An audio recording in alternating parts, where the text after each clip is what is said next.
ஒன்றியம் விளாத்தியலம் தொகுதி. ஊர் வந்து வடக்கு கல்மேடு. அந்த ஊர்லேருந்து இப்போது பாதிப்பு வந்து நிவாரணம் இப்போ மழை வெள்ளத்தினால பாதிக்கப்பட்டது அந்த தென் மாவட்டத்தில் மட்டும்தான் தாக்கல் பண்ணியிருக்காங்களே ஒழிஞ்சு இதுக்கு வந்து வடக்கு இருக்க எந்த மாவட்டத்துக்குமே யாருமே வரல. ஏன்னா இங்கே பாதிப்பு வந்து கடற்கரை ஓரமாக இருக்க அத்தனை ஊருமே வந்து ரொம்ப பாதிக்கப்பட்டிருக்கு.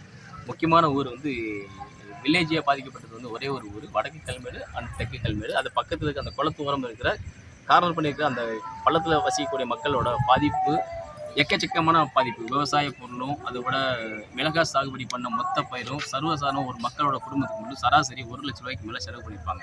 ஒரு நடுவக்கூலி வந்து 350 ரூபாயிலிருந்து 400 ரூபா வருது. ஒரு மக்கள் அது ஒரு நடுவு நட்டுக்கு கிட்டத்தட்ட 40 பேரை செலவு பண்ணாங்க. அவங்களுக்கு சம்பள செலவு எவ்வளோ இருக்குன்னு பாருங்க. அது போக எங்கள் ஊரில் வந்து போயிருக்க அதை வச்சு விவசாயம் பண்ணுற குளத்தை வச்சு சுற்றி இருக்கிற குளங்கள் எல்லாமே வந்து சுத்தமாகவே உடஞ்சி தரமட்டமான நிலையில் தான் இருக்குது. அந்த எந்த இதுவுமே வந்து யாருமே இது வரைக்கும் எந்த நிவாரணப் பொருளுக்கும் அதுக்குள்ள அறிக்கையோ எந்த இது சட்ட ரீதியாவோ இல்லை மக்கள் ரீதியாவோ யாருமே இது வரைக்கும் பார்க்கவும் வரல. இது வரைக்கும் யாருமே இல்லை. நான் இப்போ வந்து சென்னையிலேருந்து இங்கே எங்கள் ஊர் மக்களை பார்க்கறதுக்காக வரும்போது எனக்கு ரொம்ப கஷ்டமான சூழ்நிலையாக இருந்தது.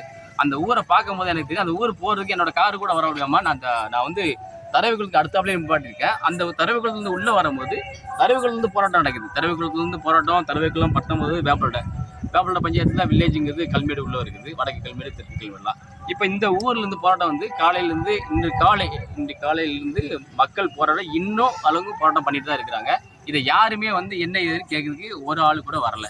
மக்களோட என்ன பிரச்சனைனா மக்களுக்கு வந்து நிவாரண நிதி வந்து கொடுத்ததா சொல்லி 6000 ரூபாய் தூத்துக்குடி மாவட்டத்துக்கு அறிவிச்சது வந்து 1000 ரூபாய் இப்போ தருதா சொல்லி சொல்லியிருக்காங்க.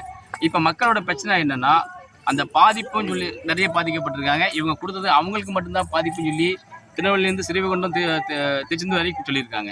ஆனால் பாதிப்பு வந்து அதிகமான பாதிப்பு இந்த வேப்பலோட பஞ்சாயத்துக்கு மட்டும் நிறைய பாதிப்பு இருக்குது. அது இன்னொரு நாள் உங்களுக்கு அந்த வீடியோவை சாரை வச்சு நான் உங்களுக்கு இந்த வீடியோ மூலம் உங்களுக்கு சொல்ல விருப்பப்பட்டிருக்கிறேன். அது என்னவோ அதோட கோரிக்கையை மக்களோட கோரிக்கையை நிறைவேற்ற வேண்டும் என்பது சிஎம்மோட கடமை. இதை வந்து ஊர் பொதுமக்களாகவும் வேப்பலோட பஞ்சாயத்து பொதுமக்களாகவும் கேட்டுக்கொள்கிறோம். உங்கள் கோரிக்கை என்ன? எங்க கோரிக்கை என்னன்னா இப்ப மக்கள் என்ன கோரிக்கை கேட்கறாங்களா எனக்கு அந்த கரையை சீரழிக்கணும்.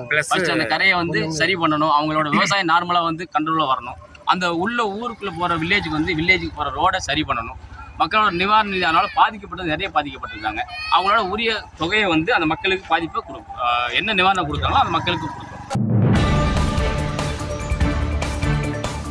செய்திகளை உடனுக்குடன் தெரிந்து கொள்ள நமது அம்மா இணையதள தொலைக்காட்சியை சப்ஸ்கிரைப் செய்து அருகில் உள்ள பெல் ஐக்கானை